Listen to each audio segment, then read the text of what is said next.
Hello, welcome to the Hoop Collective podcast. We talk about the NBA, which we're doing on Sunday evening. If you're watching on YouTube, I'm wearing a hat. I never wear a hat, but I just had 16 hours of travel just back from France. So it's like the middle of the night to me on the body clock wise. So please have understanding as I may babble more than usual. My hair is in no shape. Joining us from New York City, where I was for 5 hours today, but he had no interest in coming and seeing me at the airport, is Tim Bontemps. I think everyone's going to be okay with the hat. Hello, everybody.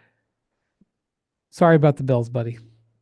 Well, that's to sum up the Bills. Josh Allen made what would have been one of the greatest plays of all time. The receiver dropped it, and CBS didn't notice it for 10 minutes. So that was how the game went today. Joining us from Dallas, Texas, where the Cowboys haven't been to the Super Bowl in decades, it's Ben MacMahon. Howdy, partners. We've got one good, strong, solid in the first minute Windy Sleep update. I'm not going to tell you what the over-under is that Jackson and I set before you guys got on here, but we're well on our way. MacMahon, you live in the Central Time Zone. I do. I just want you to understand that when I got up today to begin the travel, it was yesterday for you. That's two, Jackson. I got up at 11:30 p.m. Central Time on absolutely Saturday no night. one else cares but you. That's three, No, I'm just Jackson. saying, like, I mean, you act like it's out of line. No, You act like Who said it was out of line? It was perfectly on brand. We all enjoy a good, strong Windy Sleep update. Honestly, if anything, I feel like they've been lacking lately. So I'm glad that you got a little international get the average back time, up. a little Rocking lie and rolling flat, here. a little lie flat first class seating on the way home, and here we go. And by the way, Jackson and I both took the over, so I appreciate you getting 40 out of the way. But we still haven't hit it. We'll get there. Don't worry, folks. All right. Well, I come back to the U.S. I haven't, there was no chance of me seeing anything that happened on the West Coast the last few days. But I am aware of the Lakers winning 5 of their last 6 games, including beating the Warriors on Saturday night. They're at the start of a 6-game road trip, but it's not the nastiest 6-game road trip the league has ever seen. They get the Warriors, no Draymond, no Kuminga. Might have been missing a couple other guys in that game. Steph goes scoreless in the second half. I will say the Lakers have put a few good defensive performances together in a row. They held the Wizards to 88 points. Now, I don't know if that comes with an asterisk, but nonetheless, we've been on them for their defensive issues throughout the season, so you got to give them credit there. They hold the Celtics to 96 points in getting a win there. It was the Celtics' 5th game in 7 nights. A couple of them have been overtime. I watched parts. Oh, yeah, it was back-to-back. I felt that they were completely gassed in that game, but the Lakers played good defense. I don't want to take anything away from them, but and the Celtics, they came to Dallas from there and got the wounded Mavs pretty good, and the Celtics readily admitted like they've had a tough time maintaining the sort of intensity that they had last year, as Kristaps Porzingis put it so eloquently. Last year they were Lions, and they've been house cats in some games this year. They were house cats at Old Crypto. Yeah, and they've looked bored and played bored. I will say this: so first off, JJ Redick has gone with Max Christie, and he's given them a boost defensively in their starting lineup. I didn't see the game at all against the Lakers or against the Warriors. I do know that Steph Curry scored 0 points in the second half, and I do know that Max Christie was a primary defender. I'm sure it was a team effort. But I think Max Christie does get some credit for helping that. Also, I think it was Dorian Finney-Smith's first start. And again, the Warriors put up 108. That's pretty good. And also, again, Steph scoreless in the second half. So the Lakers getting some better defensive games. And then here are the rest of the games on their road trip. At Charlotte. I'm not sure what LaMelo's status is, but he's been missing some games. And, the Hornets are not good. At Philly, who have won a couple here, beat Cleveland the other night, which we'll talk about. You were there, Bontemps. at the aforementioned Mhm. Wizards. Those are their next 3 games, and then at the Knicks, and then they come home and play the Clippers at Intuit Dome. But certainly not a gauntlet there. And so I think there's 2 interesting things going on right now, Bontemps, with the Lakers. One, they've got some positive momentum going, and 2, Anthony Davis comes out, puts Rob Pelinka on blast, and basically tells Shams, "Get me a center," publicly on the record, on camera. And by the way, has backed that up with a couple of great games. It wasn't like he did that and then laid a couple of eggs. He's said those statements and then, continue to play very well. So this is a key moment for the Lakers, both whether they can, take advantage of this road trip and, get some victories, and also whether or not their front office heeds Anthony Davis's basically public directive to get him a center so he can play power forward. Anthony Davis is not a GM. He probably shouldn't be a GM because he's been a center for about 5 years, and trading for a center would be an impossibly stupid thing for the Lakers to do. So he should continue to play center. And when he plays center, the Lakers are pretty good. Now, it's been a weird year for the Lakers. I got an interesting stat for you fellas. You guys want to guess what the net rating is when LeBron James is on the court for the Lakers is this season? The way you present it, it sounds like it might not be great. I know it was bad a while ago. It is negative 4.7 points per 100 possessions. That's a pretty gigantic and stunning number. Lakers There's got to be more to that. The Lakers are 8.5 points per 100 possessions better when LeBron James is off the court than when he's on. They're plus 3.9 when he's on the court. They're minus 4.7.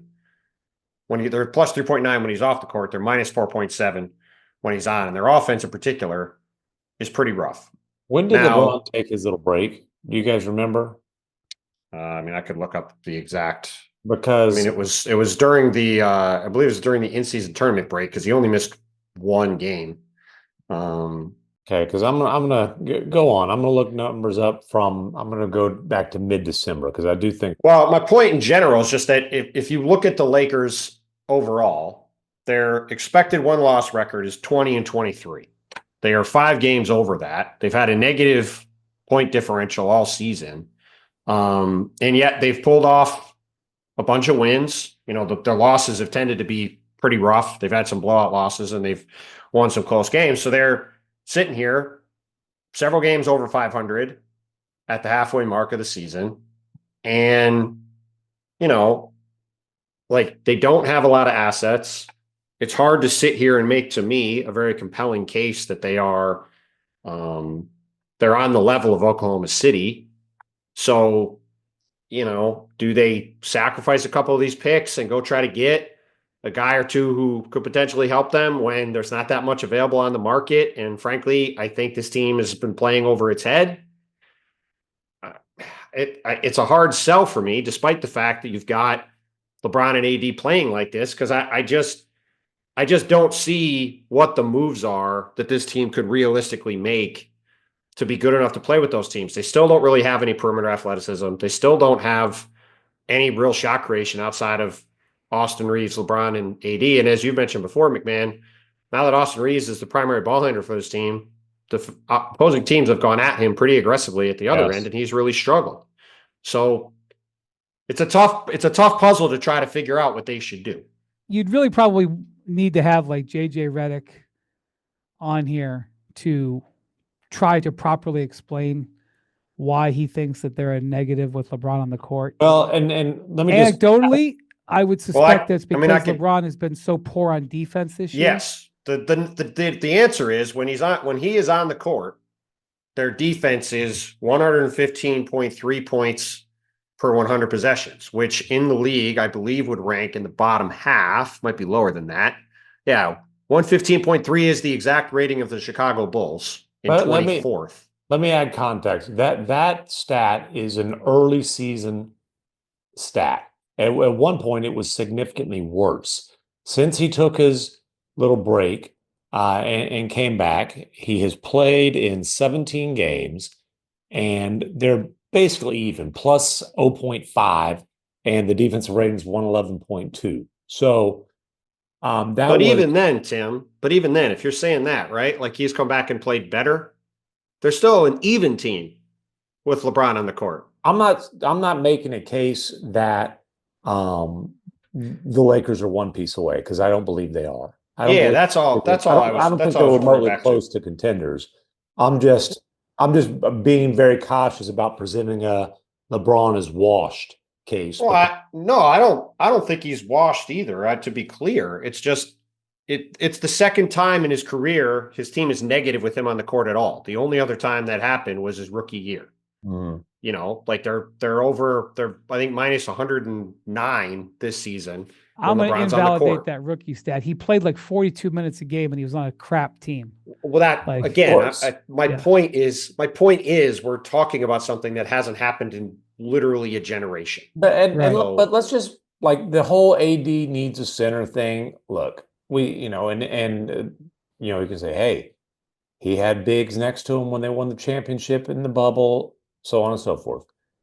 Like, what big do you think they're getting that's going to elevate them to anything close to contender status? You think Jonas Valanciunas does that? Like, who? I mean, you think Vucevic does that if they're able to put something like that together? No. The thing about it is, like, you know, Valanciunas has been a guy that's been rumored since summer because there were the reports that that's what LeBron, you know, he made it clear he would take less money, and one of the guys he would take less money for. Well, I don't remember even the list. Trading for Jonas Valanciunas would be. It was like DeRozan, Valanciunas. You know, yeah. It would be a completely deranged thing for the Lakers to trade for Jonas. Valanciunas can't switch. Like, teams would have, if you had. He can't do anything on defense. Yeah, if you had Austin Reeves and Valanciunas on the court, teams would have two guys they could attack.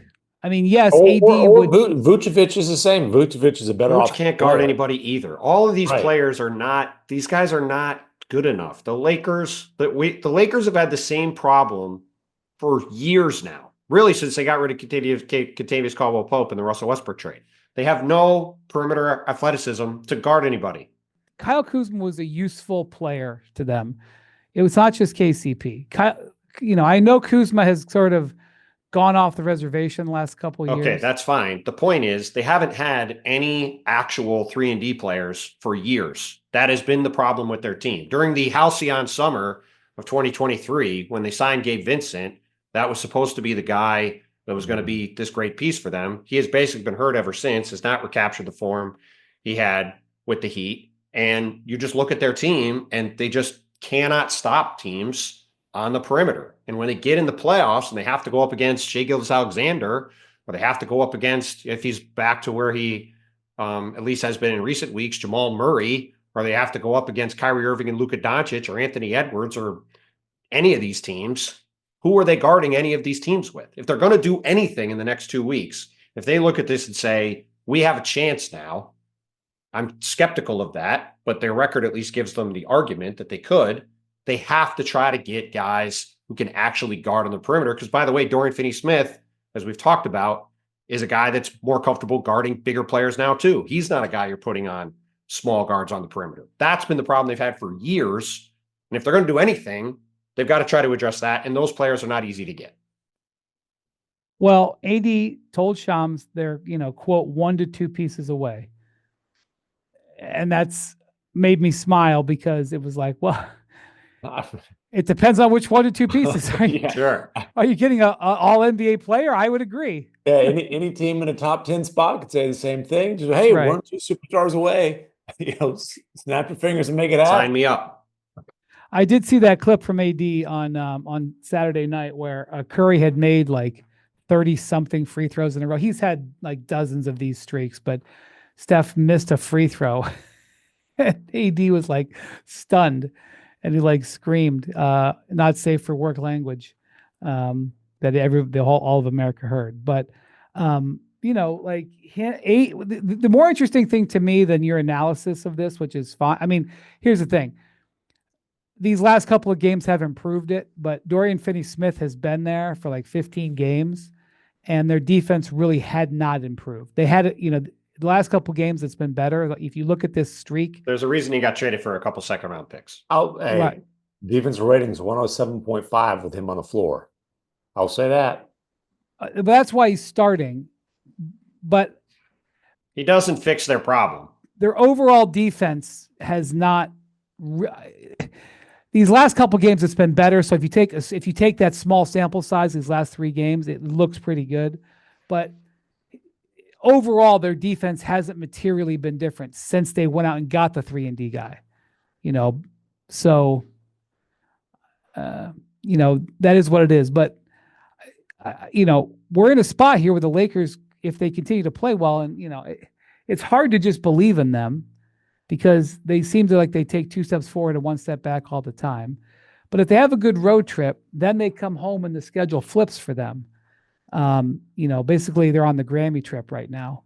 And so then the schedule flips for them and they get a bunch of home games. So where they've been good this year. So this is a key time. And I mean, AD senses that, and he and LeBron obviously calculated, and LeBron made comments and AD made comments, and they're putting pressure on the front office. And JJ Redick so we're going blew to it off. The Lakers it's January, so LeBron is going to clamor for the team to make additions, which he's done the last 20 years in a row. And look, the Lakers are 22nd in defense, they're 13th in offense, and they have a worse net rating than the Phoenix Suns. So if you're being calculating and looking at the situation they're in, this is still a team that is out a lot of assets going forward.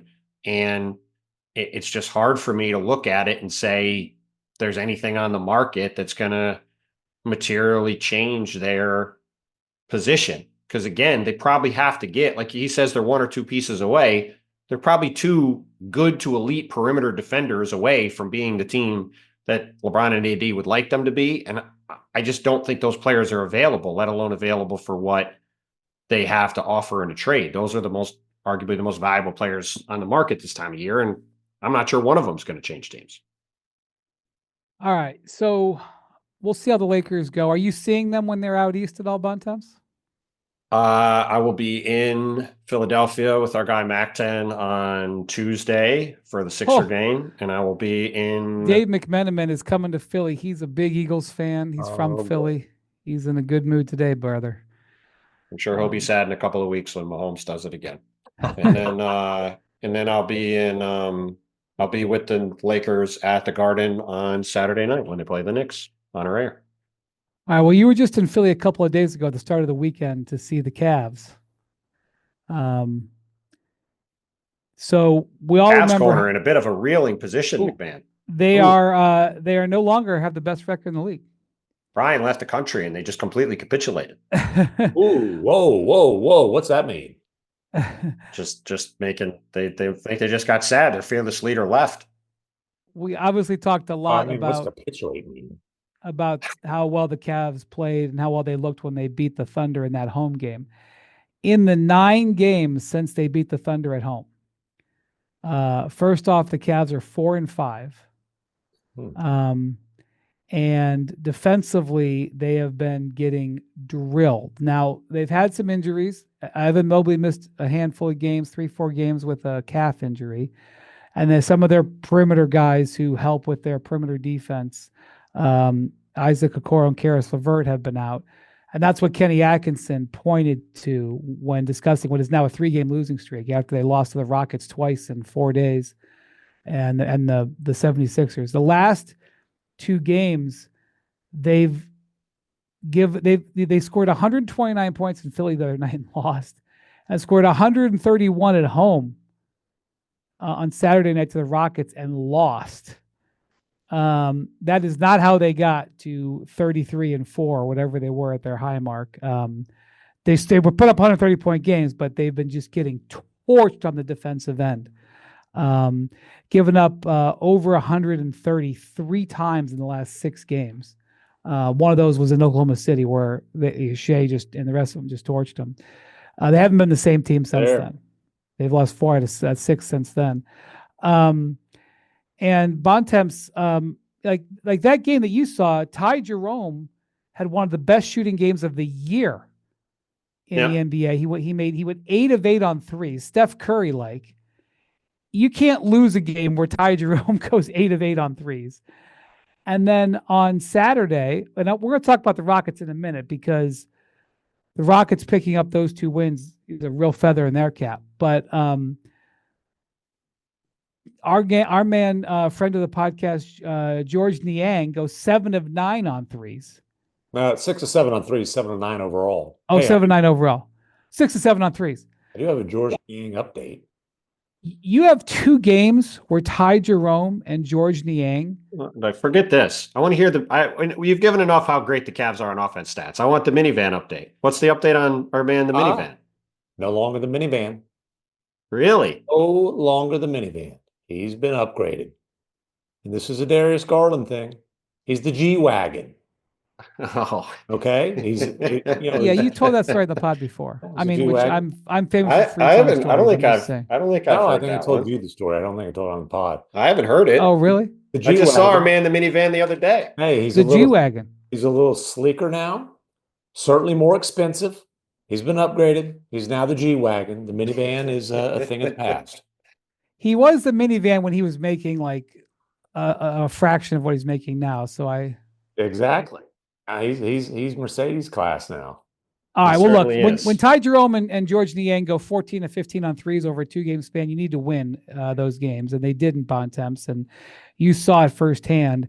And Kenny Atkinson has been talking about their inability to keep teams out of the paint. And I mean, look, they, again, like you said, Evan Mobley missed a bunch of those games. They've had some other injuries. It's understandable. They've had a bit. They played 5 in 8 days, 5 games in 8 days. They were not a 73 win team like they were at their peak, which is fine. However, I do think, look, the Sixers had an incredible shooting night themselves on Friday, and like that, some of that is going to break the other way. They shot way above what their expected number would be, in part, I think, reversing a bit of their season-long trend of being way under what their expected numbers would be. But also, like, look, the thing we've talked about with the Cavs all year, if you are going to poke holes in the Cavs in their chances of being a championship team at the end of the day, we'll go right back to the conversation we had about the Lakers. When they're playing elite offensive teams, who is guarding these players, right? Yes, they've got Evan Mobley. Yes, they've got Jared Allen, but their perimeter defense and their collection of perimeter players, those guys are basically all offense first players. And whether it's Darius Garland, Donovan Mitchell obviously came in the league as a defense who was first guarding player. Justin Edwards the other night, who I think that was a career high for him. Yeah, well, I mean, look, the Sixers hit a lot of threes, but just in general, Ty Jerome, not a defender. Darius Garland, not a defender. Our guy, the G-Wagon, God bless him, he's not stopping people on the perimeter. Karis LeVert is an average at best defender. Karis LeVert, he's gotten a little better, but he's not a guy who's stopping Karis anybody. LeVert he's got long arms and good length, and they've missed him. Karis LeVert is fine. If your answer to stopping Shai Gilgeous-Alexander is Karis LeVert, you don't have an answer. Well, that's the problem. I don't think there's an answer to stopping yes, Shai but you know what I'm saying. No, they need Allen and Mobley to cover up a lot of flaws.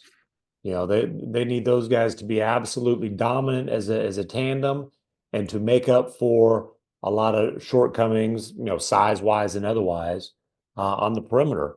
So it's funny though, because if you just going into the season, honestly, our questions about the Cavs were they good enough defensively to contend? The fit questions were about the offense first and foremost, and they've still been awesome offensively. I mean, they're still the best offense in the NBA by a fairly comfortable margin. Dude, when you get off to a 33-4 start, you're going to have some aggression. Yeah, there's a bunch of teams right now that are facing sort of it's the dog days of the season. None of this is a big deal. I don't think the Cavs losing these games while they're banged up is a big deal, but it does go to, if they're matching up against Boston or these other teams, New York, Oklahoma City in a playoff series, that, you're right, MacMahon, the offensive fit was a question, but it also was, they don't have anybody to match up realistically with these elite offensive players on the other team. And, it's just something to keep an eye on as we go. Okoro is capable of that, but how much are you giving up on the offensive end? And the shoulder thing, the jumpers been rough, been very rough lately. All right. Well, let's give the Rockets their due here. First off, I want to mention the 2 games that Amen Thompson had against the Well, Cavs. I want to set you up with this. So, because I was just pulling up the stats for it. So Jabari Smith leaves the lineup with a shoulder injury a few weeks ago.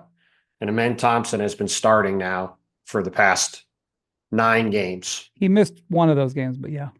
Right. Well, okay. So you're right.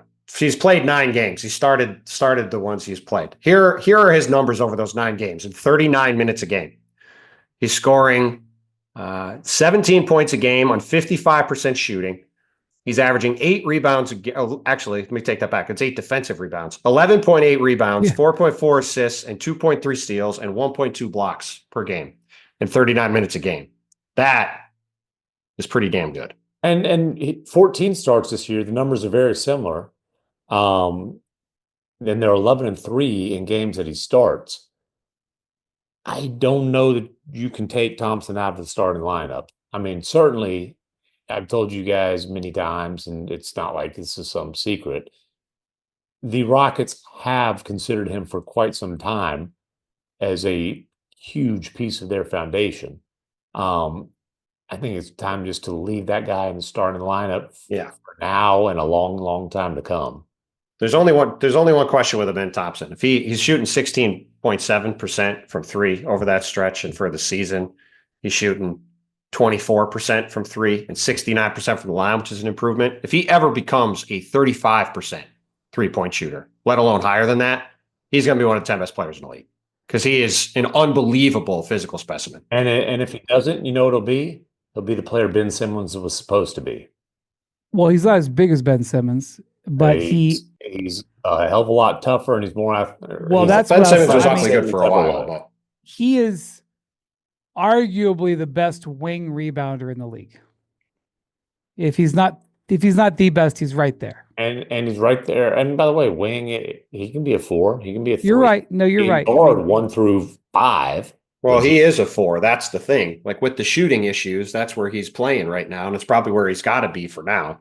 But he's a 4 who can grab a rebound and go and get you in transition and all those kind of things. In the game that they played in Houston against the Cavs, and they caught the Cavs on the second night of a back-to-back where they were sitting in Cleveland waiting for him. So whatever, but in the game in Houston, there was a weird ending to that game.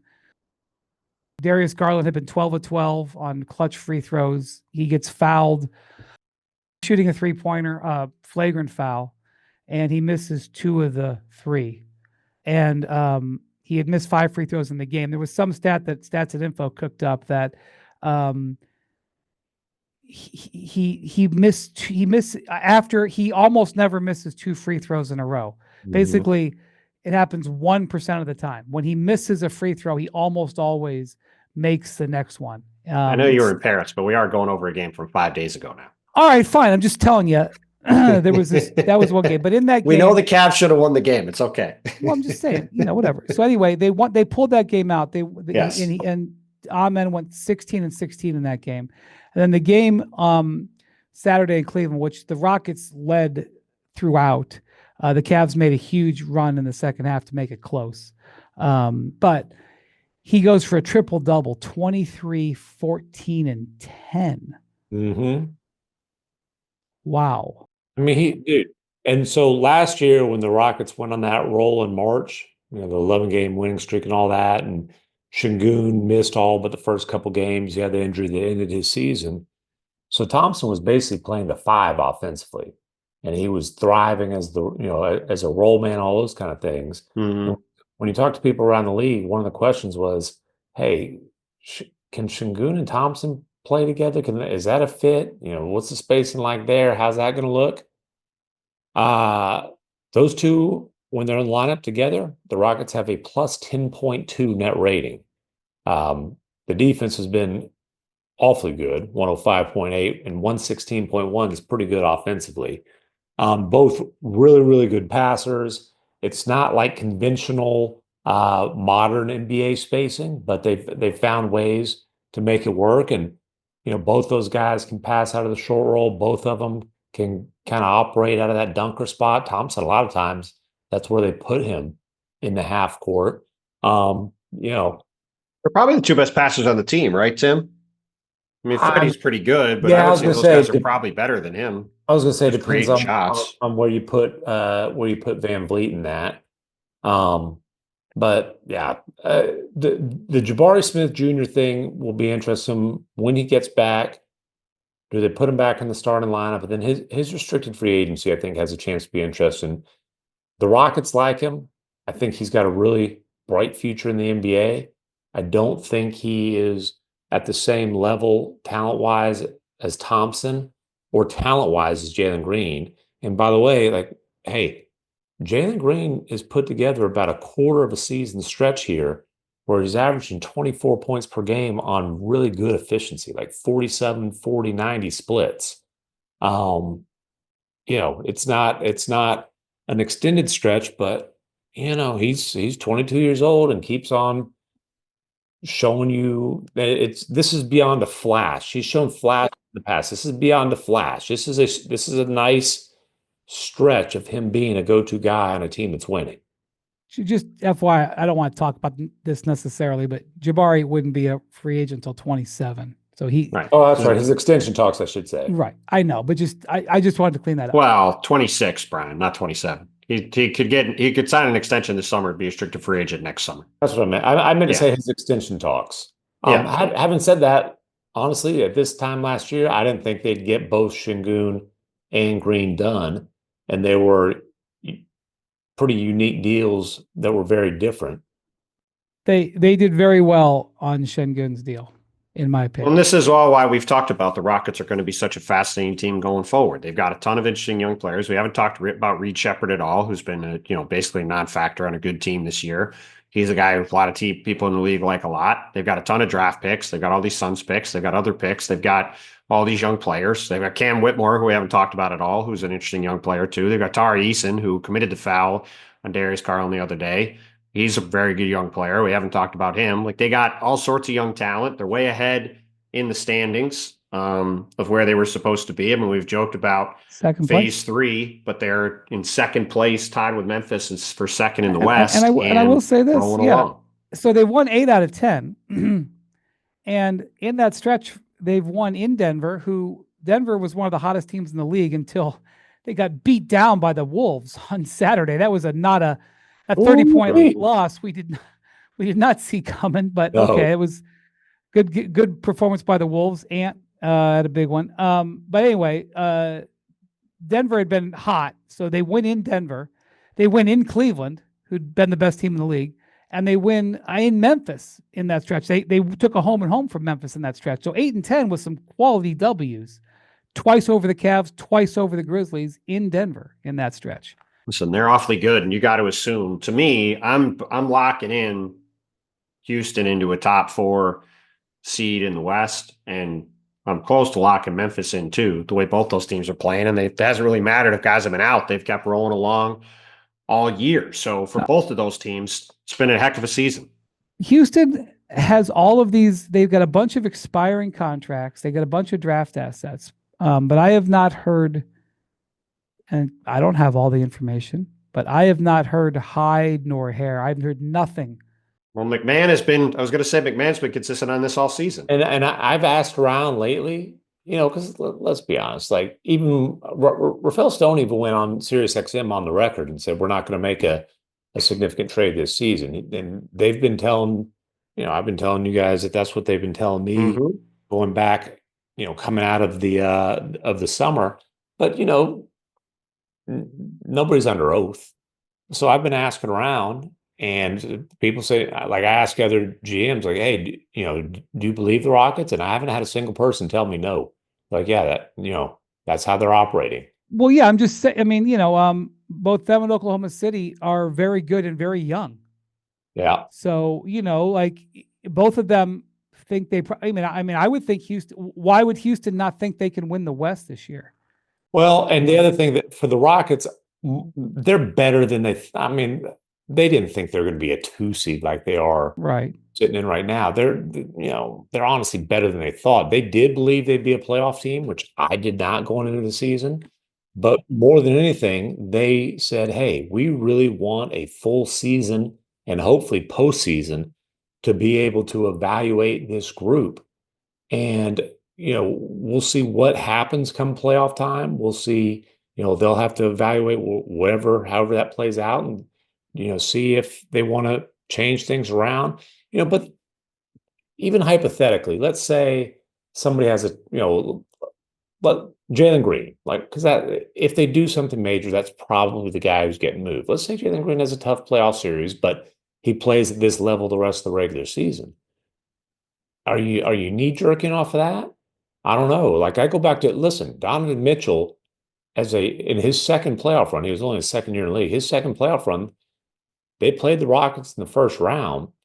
And, when I talked to Donovan recently, he even brought this up as like, young guys got to go through growing pains because he had a terrible series. He shot like low 30s from the floor. It was a 5-game series and, they got dismissed. So even if like Jalen Green has a rough postseason, if he shows you this type of production and this type of efficiency the rest of the regular season, I don't know. I don't know if they're looking to really shake things up this summer. Jalen Green has, Jalen Green is never come close to being as good as Donovan Mitchell was, even in his second season, including this year. So I think we need to ease off on that a little bit. Listen, Jalen Green's 22 years old. I understand that. I'm just saying that's like, I'm not saying Jalen Green has no chance to become a go-to guy on a playoff team, but like he also spent the 2 months before these last few weeks of January shooting 30% from three and being wildly inefficient. So I would just say it remains a pretty significant work in progress on that to get to that kind of level. Donovan Mitchell's age 22 season was his second year in the league because he went to college for a couple of years.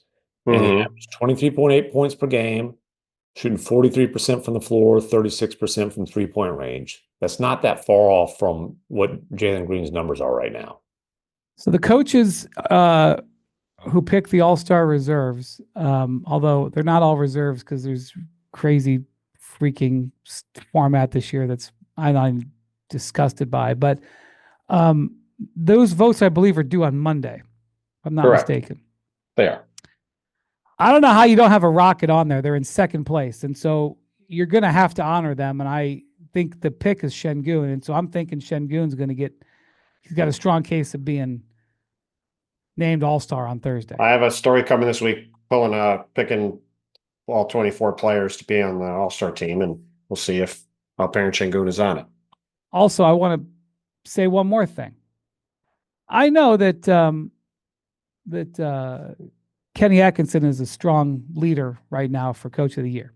Done a great job. They're playing great. Ime Udoka, his influence on this team, no question, is profound. And what the toughness that they play with, the defensive end. I mean, like, look, I know that they're young, and like I've had conversations with Rafael about their situation. I know how they feel. I get how they feel. They're a top 5 defensive team. Like if you're a number 2 seed, now I don't know if they're going to hold on to that, but if you're a number 2 seed, which means you got home court in the first 2 rounds, and you're a top 5 defensive team, that's the resume for a contender, buddy. Like maybe in their heart of hearts, maybe they don't. I don't know what they believe. I mean, it's hard for me to see the offense being good enough to ultimately get that far. That's fine. I'm just telling you. Which is why it doesn't diminish the job Ime's done. And look, they're only 5 losses back of the Cavs now. I think like a couple weeks ago, you'd have said Kenny had Coach of the Year sewed up.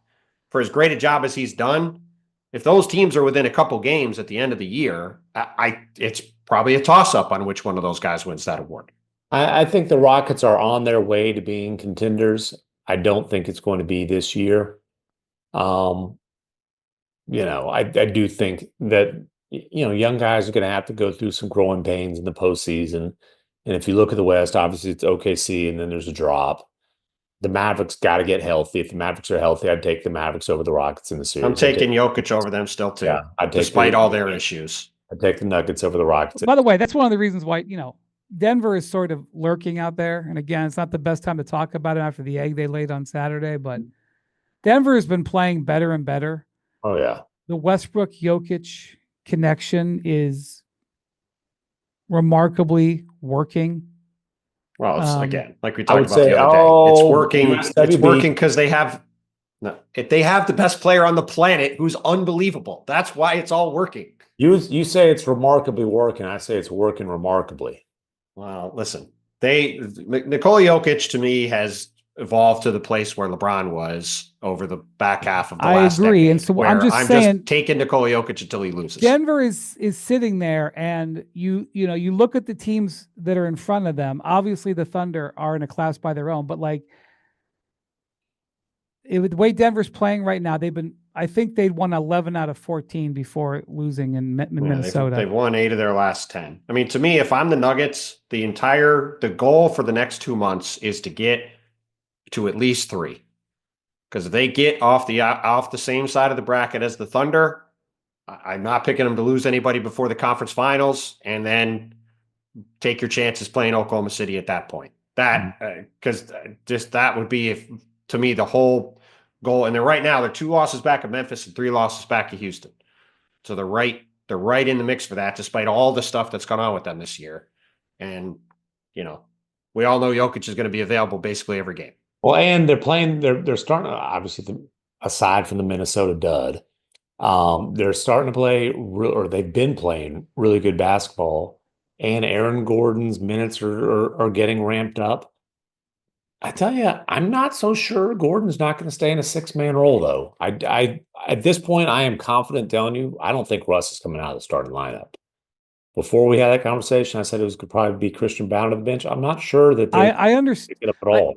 I understand what you're saying, Bontemps, about the Jokic effect, but when you have a megastar like that, your goal as an organization is to put people who complement him.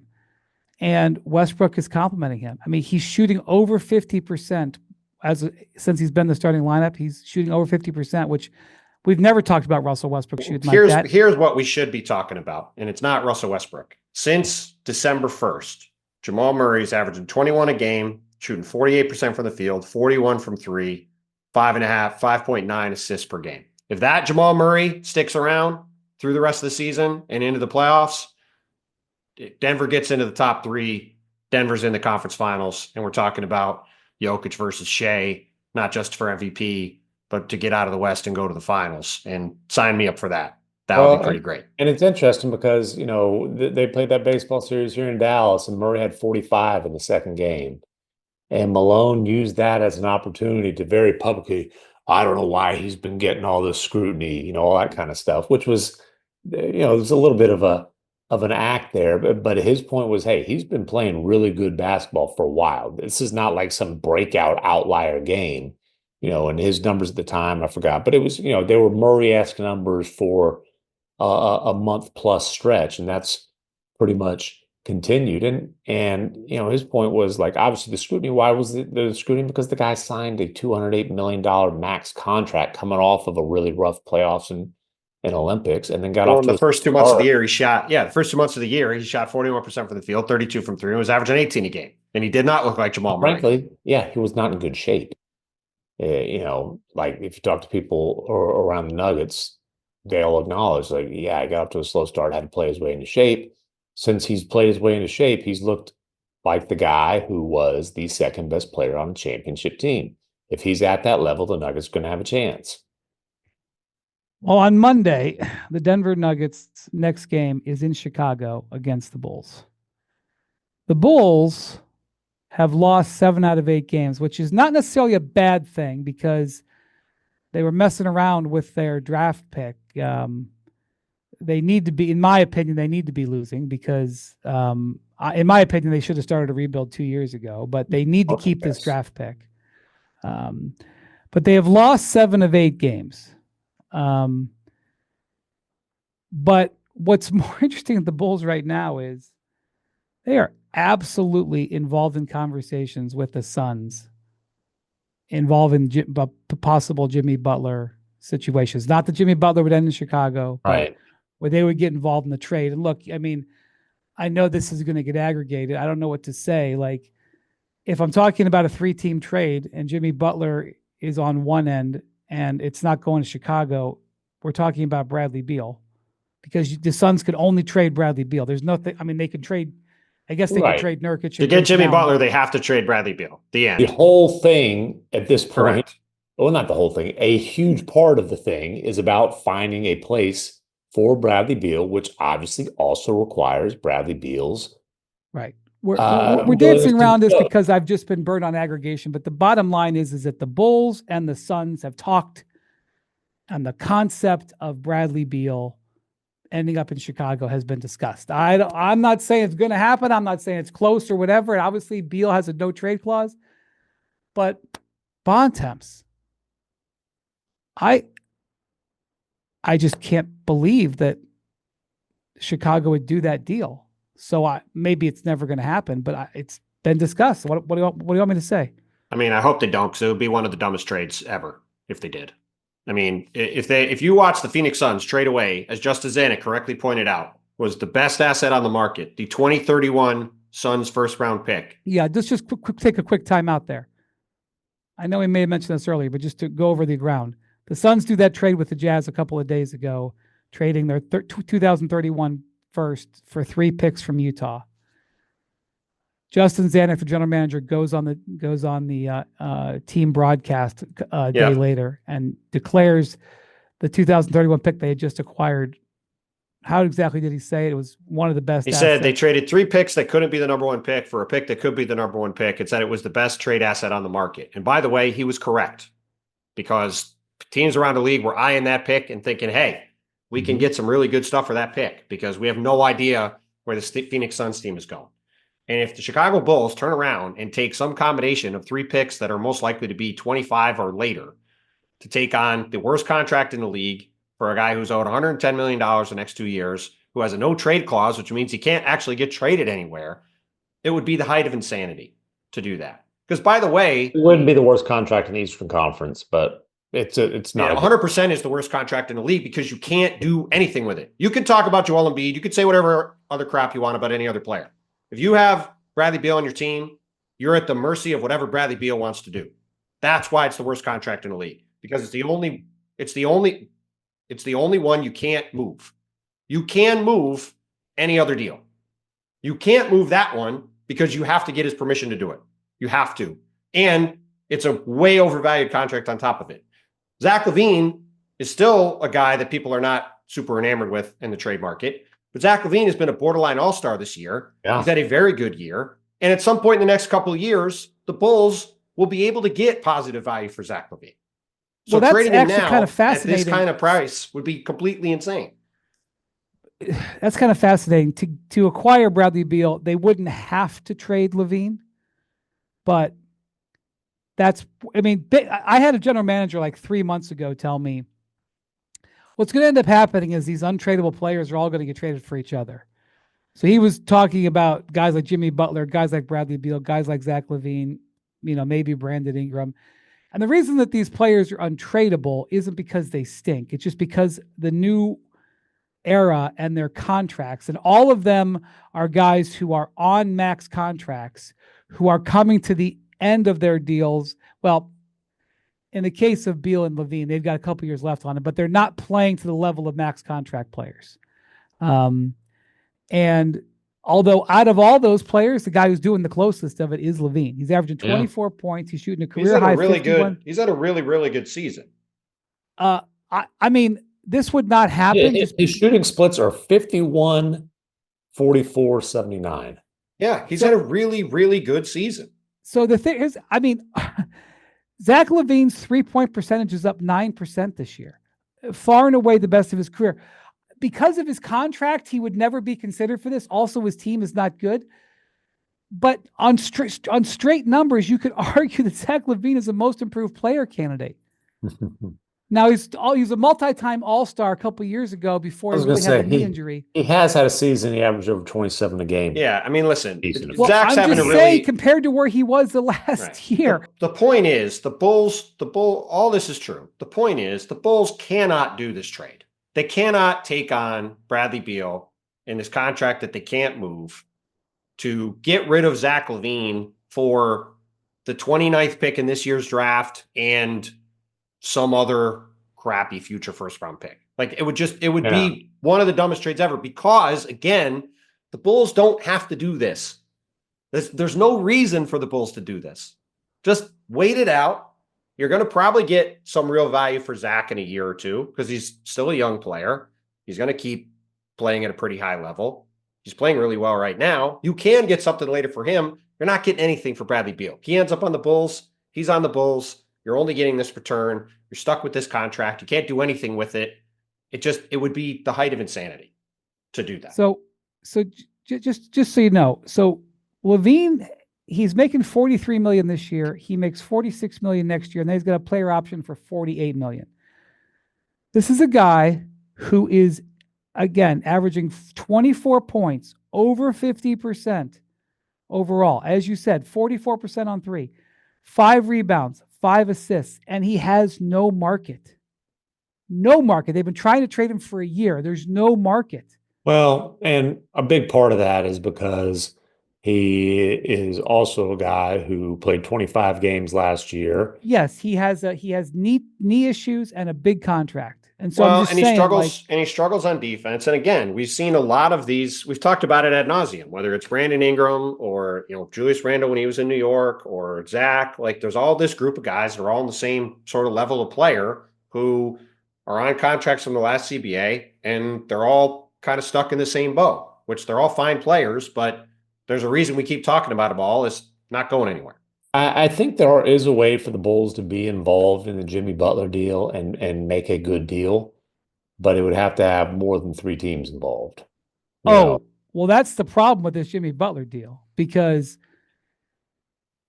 you got to get, obviously the Suns have to move Beal. So that's a major problem. Then whatever they get for Beal, they have to offer to Miami. And Miami has a standard, what they're going to take. So it's like trying to get 4 or plus there's all the apron issues and all this stuff. It's like if a Jimmy Butler deal happens where it's to Phoenix, it's going to be a 4 or 5 team deal. Right. And Bontemps, how confident or how firm do you think the Heat are on no money past 26? They're not doing a trade for money past 26. And the Miami Heat will just not do a trade. And Zach LaVine's got a $49 million player option in the summer of 26. Yeah, they're not taking money that goes into 2026, 27. They clearly want to be in that free agency market. Potentially Luka could be a free agent. I don't think he's going to be, but you go down the list, Jaren Jackson, there's all these guys that could be free agents that summer. I'm not, to be clear, just for all the aggregators, sure, Luka's not going to be a free agent. Just saying, if you go look at the list of 26 free agents, there's a ton of them. The cap will have gone up a bunch of money the next couple of years. It'll be the first time we'll potentially see free agency really be a thing again. Mm-hmm. And guys like to live on the shores of Biscayne Bay. So Miami is looking ahead to that. They're not going to compromise that in a Jimmy Butler trade. And look, the Heat, if they don't get what they want in a trade, will just wait till the summer and deal with Jimmy Butler then, because there will be a lot more options for them in a few months if they can't get what they want now. I do think, from what I understand, and I'm having just nonstop conversations about this in the league, but when the Heat started this process with Jimmy a month ago, before they really got serious and there was the all-out war, they were saying they weren't going to take money back past 25. Like, they've been willing to maybe take money into 25, 26 to try to get Jimmy Butler traded. But they're at one point they were saying in a statement they released publicly that they won't trade him at all. So all these everything's fluid. As we said again, this is all This has all been in negotiation. No, I understand, but my point is, I do think the Heat are trying to trade Jimmy Butler, and I think they've softened on their stance that they wouldn't take money back after this year. They're just drawing the hard line right now at, into the line for after next year is not going to change, because that would materially impact their situation. Right. For next year, they're kind of in the same boat either way. Now, Wendy, as you've been working so hard to track this story, how much sleep do you think the Jimmy Butler situation has cost What's you the on the last wager? month? How much? What's the wager that I'm trying to help you win here? How much sleep do you think it's cost you over the last month? Here's More the than you thing. can Like count. when I was in Paris, like people are calling me at 2:45 a.m. There like it it's is. nothing. There We it hit the is. over, Jackson. We both took the over. We just I mean, hit it's like yeah, just call him. It's 3 a.m. What does he care? He'll answer the phone. Did you? Yes. There you go. They were right. He's the hardest working guy in show business. But look, the Heat. But yeah, the Heat will walk away if the right deal is not there for them, and they'll deal with it later. I think everybody would like to be done with this now, but they're not going to make a bad deal to And make one Jimmy's now. trying to make it as hard as possible for them to walk away. I'm sure he is, but at the end of the day, like there's also a reason why the market is what it is. Yep. Like, there's not. Trust me, if the Heat had a deal on the table that satisfied what they were looking for, I think we all agree. Maybe Brian disagrees. I'm pretty sure we all agree. If the Heat had a deal that was satisfactory on the table, Jimmy Butler wouldn't be on the Heat. So it's not like they're sitting there going, we really want to, hold this up, and we're absolutely not going to trade Jimmy Butler even if we get a fair deal. Like there just isn't anything that's materialized yet, and part of that's because the team that's most desperate to trade him, the Phoenix Suns, has the worst contract in the league because the guy can say, I don't want to go anywhere. And it doesn't matter what they do. As long as he hasn't agreed to go somewhere and no one's agreed to take him, then it's all elementary in the end, and they can't do anything about it.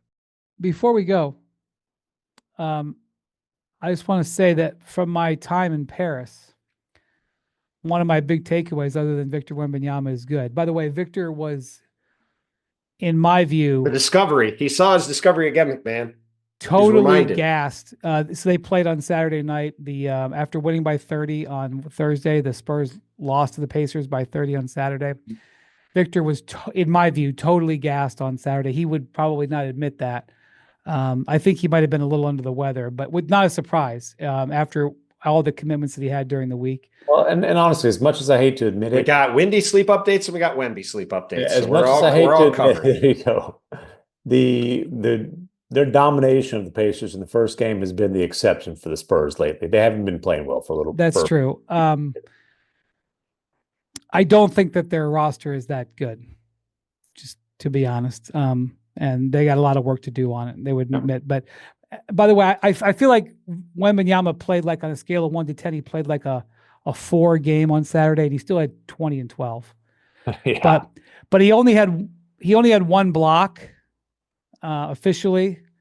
There was 1 or 2 others where he could have gotten blocks. I think there was one that MacMahon you felt that he got. I don't think he actually got his hand on it, but I was sitting next to the scorers, literally right next to the scoring crew. Oh, we saw you looking all. But anyway, the fact that he only had 1 block when he averages 4. Okay, let's give him the 1 and say he had 2. Just tells you his activity level wasn't there. Yeah. But let me just say, one of my big takeaways is how hard the Pacers are going to have. It's how difficult it's going to be to beat the Pacers in a 7-game series. I'm not predicting that they're going to make another run again. I'm just telling you, I don't want to see that team in a series because the way that they play is wearing.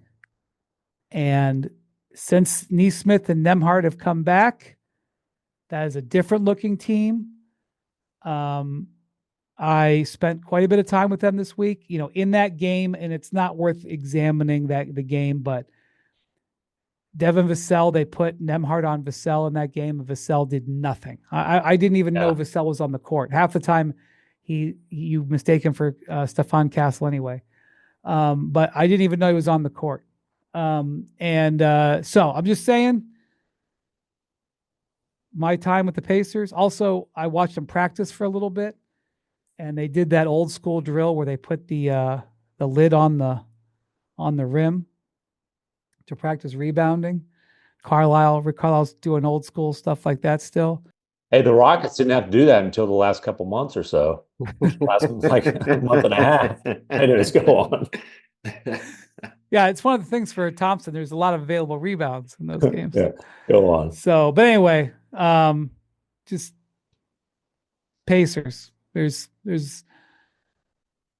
something going on there. I know where they are in the standings. I know that they have some deficiencies. Brian's also discovered the Eastern Conference finalists last year, McMahon. Yeah. Well, no, seriously though, the Who's this Pacers guy, Who he covered in the conference semifinals. He's discovered them again. Who's this guy, Tyrese Halliburton? We should But make note of him. they've been playing well for a while. Halliburton has had a very good January, but like, we thought, hey, if the Pacers are really going to get back rolling, Halliburton's going to have to play at an all NBA level, and he hadn't played at an all NBA level. He's played well. He's had a Jamal Murray kind of season. The last couple of months, he's definitely got back a lot closer to the version. Yeah, and then, like I said, January he's played really like he's averaging basically 19 and 9 very efficiently, like 52, 44, 89. And in talking to Tyrese and the Pacers, he is physically in the best place he's been in a while. He did miss a game like 8 or 10 days ago where they thought he might have aggravated his hamstring. Yeah. And then I think they got imaging and it was his groin, and it's like, okay.